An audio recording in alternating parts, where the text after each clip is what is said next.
जय हिंद दोस्तों, स्वागत है आपका संघर्ष की इस दुनिया में। आइए आज हम लोग स्टार्ट करते हैं जो है लाइन एंड एंगल का पार्ट 2। ठीक है, मेंसुरेशन, जैसा कि ये एडवांस मैथ का जो है ज्योमेट्री का चैप्टर 1 चल रहा है इस समय, लाइन एंड एंगल। इसका पार्ट 1 कल कंप्लीट हो गया है। पार्ट 2 ठीक है, कॉन्सेप्चुअल क्लास चल रही है। कल जो पढ़ाया था उसको आज जो है 2 मिनट में रिवाइज कर लेते हैं, उसके बाद में नेक्स्ट ठीक है चलेगा। देखिए, कल हमने सीखा था पहली बात तो पॉइंट के बारे में। तो पॉइंट किसे कहते हैं? बिंदु। एक ऐसा सर्कल जिसकी रेडियस 0 हो उसे पॉइंट कहते हैं। उसके बाद में हमने सीखा था लाइन। लाइन किसे कहते हैं?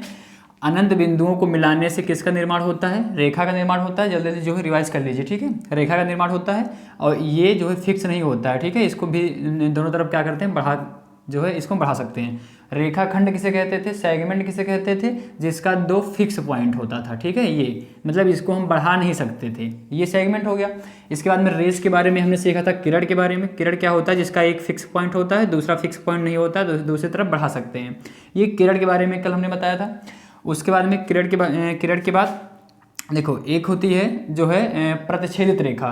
तो प्रतिच्छेदित रेखा किसे कहते हैं? वो रेखाएं जो एक दूसरे को इंटरसेक्ट करें, ठीक है, वो उसे इंटरसेक्टिंग लाइन कहते हैं। और इंटरसेक्टिंग लाइन के द्वारा कौन सा एंगल बनता है? शीर्षाभिमुख कोण, ठीक है, वर्टिकली अपोजिट एंगल जो आपस में बराबर होते हैं। ये हो गया था। उसके बाद में एक लंबवत रेखा सीखा था, जो आपस में दोनों एक दूसरे पे क्या होती हैं, परपेंडिकुलर, मतलब 90 डिग्री का कोण बनाती हैं। वो लंबवत रेखाएं हो जाती हैं। रेखा के बारे में ही चल रहा है सब कुछ, ठीक है। उसके बाद में हमने सीखा था पैरेलल लाइन, जो आपस में क्या होती हैं, समांतर होती हैं, ठीक है। मतलब जो एक दूसरे को किसी बिंदु पर नहीं काटती हैं और जिनके बीच में क्या होता है, लंबवत दूरी आपस में क्या होती हैं, इक्वल होती हैं, ठीक है। मतलब वे रेखाएं जो एक दूसरे को किसी बिंदु पर नहीं जो है ना काटें, और लंबवत दूरी क्या होती है उन दोनों के बीच की बराबर होती हैं। ये हमने रेखा के बारे में सीखा था, ठीक है। उसके बाद में देखिए थोड़ा और, जब 2 समांतर रेखा को एक तिर्यक रेखा काटती है, ठीक है, ये भी हमने कल पढ़ा था कि जब 2 समांतर रेखा को एक तिर्यक रेखा काटती है तो क्या क्या होता है। 2 समांतर रेखा ये हो गया, इसको एक तिर्यक रेखा काटती है तो इसमें हमने बताया था कि एकांतर कोण और उसके बाद में संगत कोण, और एकांतर कोण अल्टरनेट एंगल, संगत कोण, ठीक है, करस्पॉन्डिंग एंगल, और एक होता है सम्मुख कोण या वर्टिकली अपोजिट, उसी को कहते हैं। ये तीनों आपस में क्या होते हैं, बराबर होते हैं। मतलब एकांतर कोण बराबर होते हैं, संगत कोण बराबर होते हैं, और क्या जो है सम्मुख कोण भी बराबर होते हैं। कब? जब 2 समांतर रेखा को एक तिर्यक रेखा काटती है तब। जैसे कि ये एंगल 1 हो गया था, ये 2, ये 3 हो गया था, ये 4 हो गया था। उसके बाद में ये 5 हो गया था, ये 6, ये 7, ये 8, ठीक है। एकांतर कोण ये हो गया था ये। और इंटीरियर एंगल भी कल बताया था, आंतरिक कोण, मतलब जो समांतर रेखा के अंदर जितने भी एंगल हैं 3, 4, 5, 6, ये इंटीरियर एंगल मतलब कि आंतरिक कोण जो कहा गया था इनको। और जो समांतर रेखा के बाहर हैं उसे हम क्या कहते थे, एक्सटीरियर या जो है बाहरी कोण बताए थे, ठीक है, या बाह्य कोण, कल ये बताया गया था। इसमें भी कई प्रॉपर्टी थी, ठीक है, उसको थोड़ा समझ लेंगे। इसमें प्रॉपर्टी ये थी कि पहली बात तो वही कि जब 2 समांतर रेखा को एक तिर्यक रेखा काटती है तो पहली प्रॉपर्टी क्या थी, ये क्या था भैया, तिर्यक रेखा। जब 2 समांतर रेखा को एक तिर्यक रेखा काटती है तो पहली प्रॉपर्टी क्या थी, देखना, ये था कि तिर्यक रेखा के एक ही तरफ बने अंतः कोणों का योगफल 180 अंश होता है। तिर्यक रेखा के एक ही तरफ बने अंतः कोणों का योगफल 180 अंश होता है। मतलब इन दोनों का योग कितना होगा, 180 अंश। ये बताया गया था पहली प्रॉपर्टी। दूसरी प्रॉपर्टी ये थी कि जब 2 समांतर रेखा को, सबसे इंपॉर्टेंट, जब 2 समांतर रेखा को एक तिर्यक रेखा काटती है तो यदि उनके आंतरिक कोणों के समद्विभाजक को आपस में मिला दिया जाए, आंतरिक कोणों के समद्विभाजक को आपस में मिला दिया जाए, ये आंतरिक कोण है, इसका समद्विभाजक मान लो ये हो गया, और इसका समद्विभाजक मान लो ये हो गया, इसको आपस में मिला दिया जाए, और इसका समद्विभाजक यहाँ खींच देते हैं, इसका समद्विभाजक, इन दोनों को मिला दिया जाए सबको, तो ये आकृति जो बनती है वो किसकी बनती है, एक आयत की बनती है। कल पढ़ाया गया था, ठीक है। देखिए रिपीट करते हैं, जब 2 समांतर रेखा को एक तिर्यक रेखा काटती है तो यदि उनके आंतरिक कोणों के समद्विभाजक को आपस में मिला दिया जाए तो क्या बनता है, वो जो आकृति बनती है वो आयत की बनती है। इसी पे दूसरी कंडीशन थी कि जब 2 समांतर रेखा को एक तिर्यक रेखा काटती है, ठीक है, तो एक बात और इसमें ये था कि जब 2 समांतर रेखा को एक तिर्यक रेखा काटती है, लेकिन एक शर्त थी कि वो तिर्यक रेखा जो क्या हो, लंबवत काटे। कहने का मतलब जो इन दोनों समांतर रेखा को तिर्यक रेखा लंबवत काटे, ठीक है, जो है परपेंडिकुलर हो, तब क्या होता है, वही सेम इनके आंतरिक कोणों के समद्विभाजक, पहले खींच लेते हैं। इसका समद्विभाजक ये हो गया इसका ये हो गया, इसको आपस में मिला देंगे, ठीक है, और इसका समद्विभाजक ये, तो ये जो आकृति बनती है किसकी बनती है, वर्ग की बनती है। कंडीशन यही था कि ये जो तिर्यक रेखा थी ये किसी भी एंगल पे हो सकती है, ये जो तिर्यक रेखा है वो लंबवत है, किसके साथ लंबवत है, पैरेलल लाइन के साथ, तो आकृति वर्ग की बनेगी, और किसी और एंगल पर अगर जो है मतलब काटे तो आकृति आयत की बनेगी, ठीक है, रेक्टेंगल की बनेगी, ये स्क्वायर की बनेगी, ठीक है। इतना कल पढ़ा दिया गया था। देखिए कहने का मतलब ये है कि जो हमने कल पढ़ाया था उसको हमने 2 मिनट में रिवाइज भी करा दिया, ठीक है। अब समझना, कल हमने जो है रेखा के बारे में अच्छे से सीख लिया था, लेकिन उसमें एक कॉन्सेप्ट बचा हुआ था, उसको जरा देख लेंगे हम। ये रेखा से, ठीक है, लाइन से रिलेटिव, उसके बाद एंगल पढ़ेंगे हम। लाइन वाले में एक कॉन्सेप्ट ये था कि जब देखिए, जब दो तिर्यक रेखाएं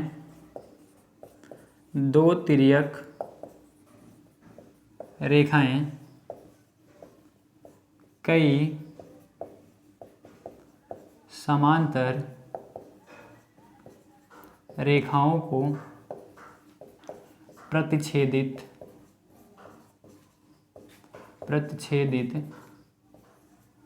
करें, ठीक है, ये कॉन्सेप्ट था। देखिए कॉन्सेप्ट क्या है, इसमें लास्ट रेखा का मतलब लाइन वाले में लास्ट कॉन्सेप्ट था ये, उसके बाद में एंगल पढ़ेंगे। ये था कि जब दो तिर्यक रेखाएं कई समांतर रेखाओं को प्रतिच्छेदित करें, मतलब मान लो एक समांतर रेखा ये हो गया, ठीक है, x मान लेते हैं, दूसरा मान लेते हैं ये y हो गया, तीसरा ये मान लेते हैं z हो गया, ठीक है, और एक और मान लेते हैं कोई, चलो ये हो गया, मान लो p मान लेते हैं, और इसको हमने कहा कि दो समांतर रेखाएं इंटरसेक्ट कर रही हैं, मान लेते हैं पहला a है और दूसरा क्या मान लेते हैं b है, ठीक है, समझना ध्यान से।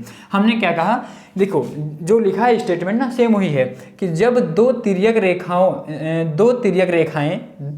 रेखाएं कई समांतर रेखाओं को प्रतिच्छेदित करती हैं, इसी पे डायरेक्ट क्वेश्चन आ जाता है, ठीक है। और इसमें भैया एडवांस मैथ में सीधा डायरेक्ट जो है कॉन्सेप्ट पे ही क्वेश्चन रहते हैं, तो कॉन्सेप्ट अच्छे से सीख लीजिए। कॉन्सेप्ट सीखने का मतलब ये नहीं कि हम जो है फार्मूला पढ़ रहे हैं, जो है क्वेश्चन नहीं पढ़ रहे हैं, नहीं, इसको क्वेश्चन को सोच कर पढ़िए कि हम क्वेश्चन पढ़ रहे हैं। सेम जैसे कॉन्सेप्ट पढ़ेंगे ना, सेम ऐसे क्वेश्चन लगाएंगे, ठीक है, इसलिए पहले पढ़ लीजिए। देखिए कह रहा है कि जब दो तिर्यक रेखाएं कई समांतर रेखाओं को प्रतिच्छेदित करें, मान लो क्वेश्चन आ गया कि जो है दिया गया है कई समांतर रेखाएं दिया गया है, उसमें दो तिर्यक रेखाएं, तिर्यक रेखा तो जानते ही हो, जो है समांतर रेखा को क्या करे, जो है काटे, ठीक है। तो हमने कहा कि जब कई समांतर रेखाओं को दो तिर्यक रेखा आपस में काट रही हैं, दो तिर्यक रेखा, एक ए हो गया एक बी हो गया, तब क्या होता है। तब याद रखना भैया, मान लो ये डिस्टेंस मान लेते हैं ए, ये बी मान लेते हैं, ये सी मान लेते हैं, ये डी मान लेते हैं, और ये मान लेते हैं ए, ये एफ। तो याद रखना, तो यहाँ पे क्या होता है कि A ratio B ratio C equal होगा D ratio E ratio F के।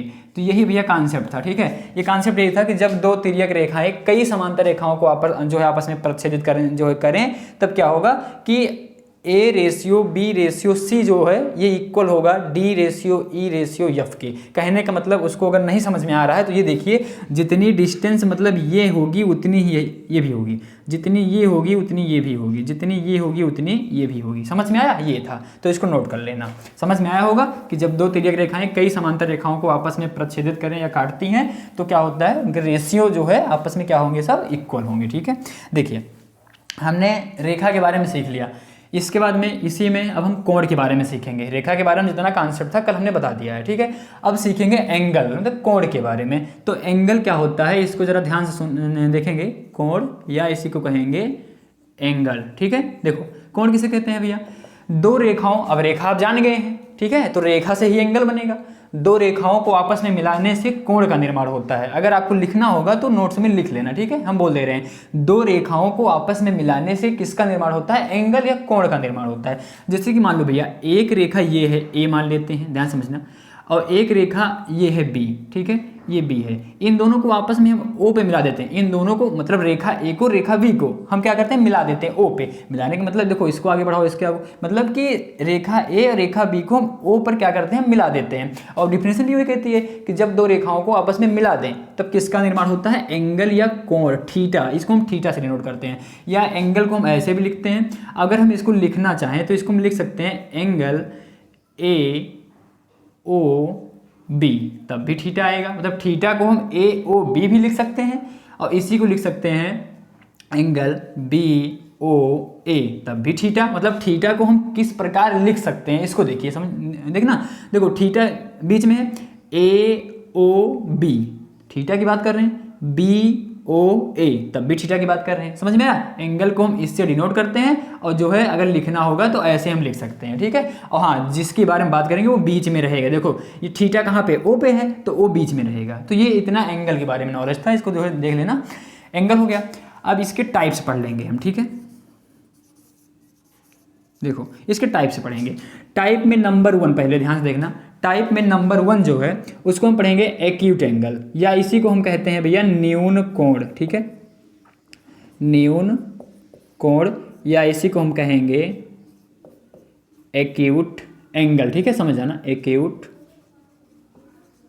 एंगल। देखो भैया न्यून कोण, या इसी को कहेंगे एक्यूट एंगल। अब न्यून कोण क्या होता है? देखो वह मान, मतलब थीटा का वह मान जो 0 से तो बड़ा हो, 0 से छोटा नहीं जाएगा। मतलब नेगेटिव में थीटा का मान नहीं होता है, ये भी याद रखना। थीटा का मान नेगेटिव में कभी नहीं होता है, ठीक है। थीटा का मान नेगेटिव में कभी नहीं होता है, मतलब 0 से छोटा नहीं होगा, 0 से बड़ा होगा या 90 से छोटा होगा, ठीक है, या उससे बड़ा हो जाए, लेकिन 0 से बड़ा ही होगा। समझना, न्यून कोण या एक्यूट एंगल किसे कहते हैं? नाम से ही क्लियर है, न्यून कोण मतलब छोटा कोण। तो थीटा से बड़ा और 90 से छोटा, उसी को हम कहते हैं न्यून कोण। डिफिनेशन लिखना होगा तो लिख लेना। देखना थीटा का मान जो है वो भैया देखो 90 से छोटा, ठीक है, और उसके बाद में 0 से, मतलब 0 डिग्री से बड़ा और 90 डिग्री से छोटा, इससे को हम क्या कहते हैं भैया? न्यून कोण कहते हैं। डेफिनेशन हमने वही बताया कि थीटा का मान 0 डिग्री से बड़ा और 90 डिग्री से कम, उसे हम क्या कहेंगे? न्यून कोण। जैसे कि 0 मान लो 30 अंश, 60 अंश, 45 अंश, 40 अंश, ठीक है, या 35 अंश, ये सब, और 89 या 80 डिग्री, ठीक है, और 70, ये सब क्या है? ये सब न्यून कोण है। देखो देख लो, 0 से बड़ा है, अगर हम कहें मान लो 45 क्या है? न्यून कोण है, क्या है? तो आप कहोगे न्यून कोण। भाई 0 से बड़ा है और 90 से छोटा है, अगर हम कहें 89 तब भी क्या कहोगे? न्यून कोण है, 90 से छोटा ही है ना। अगर हम कहें 90 तो 90 क्या है? ये 90 के लिए अलग ही है, ठीक है, इसको हम न्यून कोण में नहीं रखेंगे। समझ में आया? क्योंकि ये फॉलो होना चाहिए कि थीटा का मान 0 से बड़ा, ठीक है, 0 से बड़ा और 90 से छोटा, ये हो गया आपका न्यून कोण, ठीक है। इसको अगर हम जो डिनोट करना होगा तो ऐसे डिनोट कर देंगे। ये हो गया थीटा भैया, ठीक है, न्यून कोण। समझना, एग्जाम्पल दे देते हैं, थीटा मान लो 45 ले लेते हैं, अब समझ जाना। ये दूसरा नंबर है, न्यून कोण समझ में आ गया होगा, ठीक है। एक्यूट एंगल कि 0 से बड़ा 90 से छोटा, उसे हम न्यून कोण कहते हैं। न्यून कोण के बाद एक है भैया राइट एंगल, जो है राइट एंगल, या इसी को कहेंगे समकोण। समकोण, ठीक है, समकोण, जैसे ये न्यून कोण, अब ये समकोण, या इसी को हम कहेंगे राइट एंगल। Right angle. देखो भैया समकोण किसे कहते हैं? तो नाम से ही क्लियर है, समकोण, जिसका मान 90 डिग्री हो, जिसका मान 90 हो, उसे हम क्या कहेंगे? समकोण कहेंगे।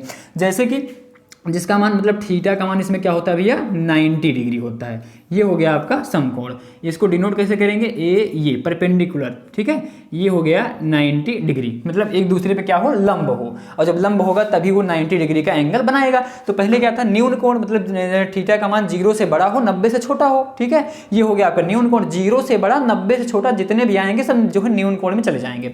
लेकिन उसके बाद 90 पहुंचेंगे हम, उसके बाद जो है 89 जो है अभी देखा था, 89 के बाद 90 पहुंचा था, तो 90 का एक अलग टाइप हो गया समकोण, ठीक है, समकोण जो थीटा का मान 90 मतलब जो है 90 डिग्री, ठीक है। अब तीसरा एक होता है अधिक कोण भैया। अधिक कोण कॉन्सेप्ट समझ लीजिए, बहुत जरूरी है। अधिक कोण या इसी को कहते हैं ऑब्ट्यूज एंगल, ठीक है भैया। देखना ऑब्ट्यूज, देखो नाम से ही क्लियर है, न्यून कोण मतलब कम, फिर बीच, फिर उससे ज्यादा, ठीक है। तो पहले न्यून कोण हो गया, समकोण हो गया, अधिक कोण हो गया। अधिक कोण किसे कहेंगे? नाम से क्लियर है। देखो आप पहले 0 से स्टार्ट किए, 0 से 90 तक गए, 0 से 89 तक गए, क्योंकि ये 90 से छोटा की बात कर रहा है। 0 से 89 गए, फिर 90 पे पहुंचे, तो 90 पे पहुंचे तो उसका एक अलग नाम हो गया राइट एंगल, ठीक है, समकोण। अब देखो 90 से बाद जाएंगे और 180 से पहले जाएंगे, मतलब थीटा का मान जो है, अगर ये देखो 90 से ज़्यादा हो और 180 से क्या हो? कम हो, तो उसे हम क्या कहेंगे भैया? अधिक कोण कहेंगे, ठीक है, या ऑब्ट्यूज एंगल कहेंगे। 90 से ज़्यादा, थीटा का मान जो है 90 से अधिक हो और 180 से कम हो। 90 से अधिक मतलब जैसे 91 हो गया, 95 हो गया, या 179 हो गया, वहाँ तक, ठीक है, ये सब क्या हो जाएगा? आपका अधिक कोण हो जाएगा, ठीक है। तो अधिक कोण, इसको हम लिखेंगे, जैसे ये 90 हो गया, ये ऐसे कर देंगे, ये ठीक है, ये मान लेते हैं थीटा, ठीक है, अधिक कोण। देखो ना ये 90 है और ना ये जो है न्यून कोण है, तो समझना ध्यान से, यहाँ पे 3 यही है, अच्छे से समझ लो एक बार। न्यून कोण किसे कहेंगे? थीटा का वह मान जो 0 से बड़ा हो और 90 से छोटा हो, उसे हम न्यून कोण कहेंगे। और देखो 90 तक पहुंच गए, 90 से पहले ही जब 90 पे पहुंचोगे तो वो हो जाएगा समकोण, राइट एंगल, ठीक है, समकोण। और उसके बाद 90 से बड़ा और 180 से छोटा, मतलब 90 से बड़ा हो थीटा का मान और 180 से छोटा हो, मतलब 90 और 180 के बीच का जो एंगल होगा उसे हम कहेंगे अधिक कोण कहेंगे। क्या कहेंगे? अधिक कोण कहेंगे, ठीक है, या ऑब्ट्यूज एंगल कहेंगे। ये इतना था भैया, इसको नोट कर लेना। आगे देखते हैं, एंगल का टाइप हो गया ये। अब एक बात और ये देख लीजिए, अगर हम पूछें एक लाइन पे कितने डिग्री का एंगल बनता है, वन लाइन पे कितने डिग्री का एंगल बनता है, वन लाइन पे कितने डिग्री का एंगल बनता है? 180। समझ गया? एक रेखा पर मान लो ए बी एक रेखा है, तो एक रेखा पर कितने डिग्री का एंगल बनता है? 180 डिग्री का, ठीक है, 180 का। अगर हम कहें वन पॉइंट पे कितने का बनता है, तो वन पॉइंट पे 360 डिग्री का एंगल बनता है। अगर हम कहें कि एक रेखा पर कितने डिग्री का एंगल बनता है, मान लो स्टेटमेंट ने पूछ लिया कि एक रेखा पर एक जो है लाइन है, सरल रेखा, एक सरल रेखा पे कितने डिग्री का एंगल बनता है? 180, ठीक है। अगर हम कहते हैं कि एक पॉइंट पे, एक बिंदु पे कितने डिग्री का एंगल बनता है, एक पॉइंट पे कितने डिग्री का एंगल बनता है टोटल, तो आप कहोगे 360। जैसे कि ये एक पॉइंट है, एक ये एंगल, ये मतलब जो है चाहे जैसे काट दो ना इसको, तो ये हो जाएगा 360 डिग्री। एक क्वेश्चन यहाँ पे और देख लो, एक पॉइंट से अगर हम कह दें एक बिंदु से कितनी रेखाएं गुजर सकती हैं, एक पॉइंट से कितनी रेखाएं खींची जा सकती हैं, तो आप कहोगे इनफाइनाइट। क्या कहोगे? इनफाइनाइट। भाई एक बिंदु है जो है, कटाओ, ऐसे कटाते रहो हमेशा, समझ में आया? तो एक बिंदु से कितनी रेखाएं खींची जा सकती हैं? अनंत। और एक सरल रेखा पे कितने डिग्री का एंगल बनता है? 180। एक बिंदु पर कितने डिग्री का एंगल बनता है? 360, ठीक है। ये 3 पॉइंट याद रख लेना और नोट कर लेना इसको। देखो इसके बाद में ये हो गया, हाँ एंगल चल रहा है, ठीक। देखो टाइप इतना था, ठीक है। अभी टाइप में और जो है बचा हुआ है भैया, देखो टाइप में न्यून कोण पढ़ लिए, समकोण और ऑब्ट्यूज अधिक कोण। इसके बाद में एक होता है भैया कॉम्प्लीमेंट्री।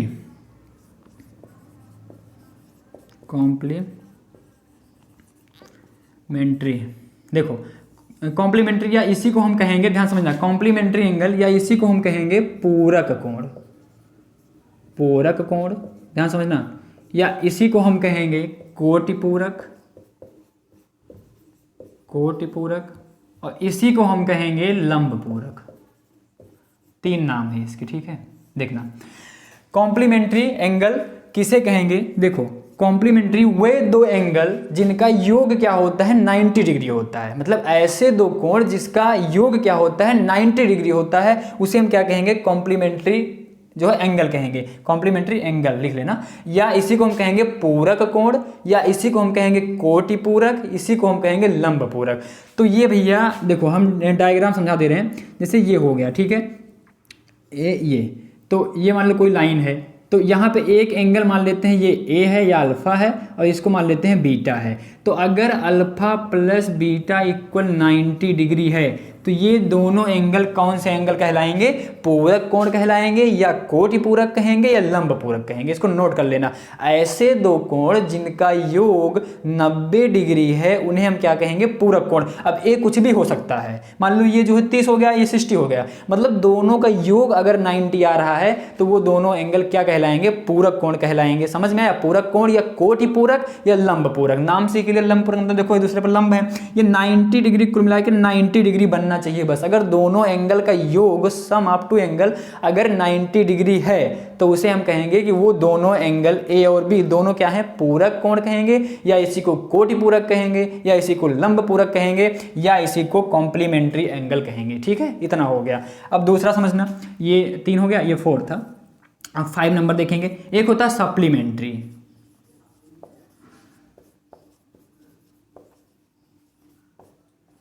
देखो भैया सप्लीमेंट्री एंगल या इसी को हम कहेंगे, ध्यान सुनना, सप्लीमेंट्री एंगल या इसी को हम कहेंगे भैया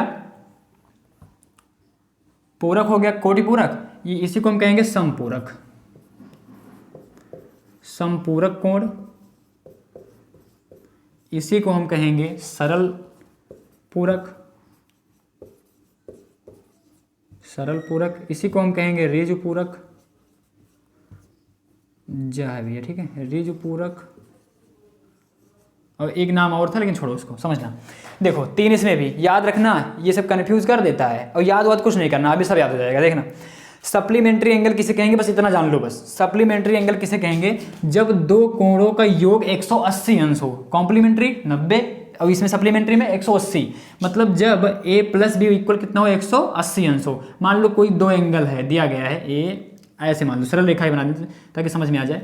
ये एंगल मान लेते हैं ए है या अल्फा है, और ये एंगल मान लेते हैं बीटा है। तो अगर भैया अल्फा प्लस बीटा इक्वल, यहाँ दिखेगा नहीं, अगर अल्फा प्लस बीटा इक्वल 180 है तो ये दोनों एंगल क्या कहेंगे भैया, सप्लीमेंट्री, या इसी को हम कहेंगे समपूरक कोण, या इसी को कहेंगे सरल पूरक, या इसी को कहेंगे ऋजु पूरक। अब याद कुछ नहीं करना, देखना ध्यान से।